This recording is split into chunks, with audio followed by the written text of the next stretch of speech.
How to delete music from Facebook profile. Hey everyone, welcome back to the channel.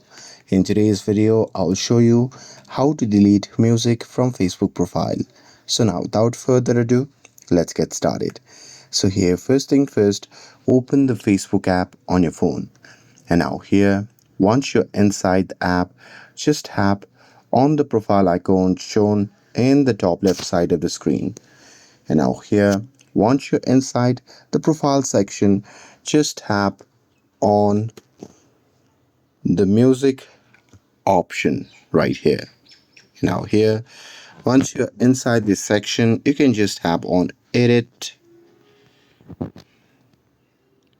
And now here, on the next page, what you can do is you can just tap on the minus icon just beside the name of the song, and here once you do that, you can just tap on save option, which can be seen in the bottom of the screen.